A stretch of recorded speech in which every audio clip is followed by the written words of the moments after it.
It was a tricky trip. Tell me about that.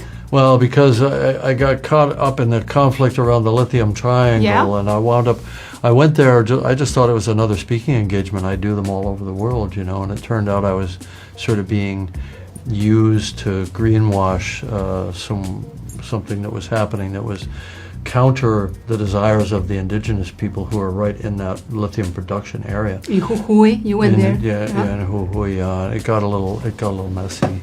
You said you were supporting indigenous people protesting against lithium extraction. Exactly. Are you? And I didn't. Yeah, I got dropped into the middle of a conflict that I wasn't well resourced on. I hadn't been briefed on it, but I quickly connected with my indigenous contacts in indigenous legal in South America, and they advised me how to handle that, you know, which is to tell the truth, which is I always support the indigenous side in any one of those issues, and that put me in opposition to the people that had invited me and graciously hosted me in Argentina. So it was a bit uncomfortable situation. It was uncomfortable, but you know, you have to say what you believe.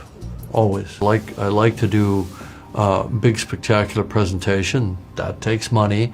You have to make money. If you're successful at it, then you're going to be in the upper echelons of successful films. Will that persist in a world where people are turning away from cinema and going more to streaming?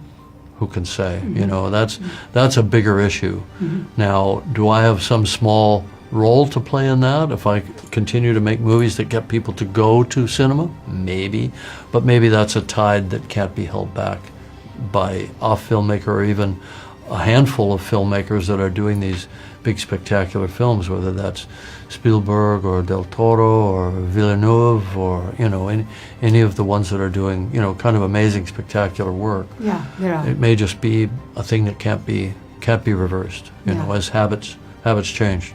I might be a dinosaur, you know, here, or maybe people still care. Maybe people still care about cinema the way I did when I grew up.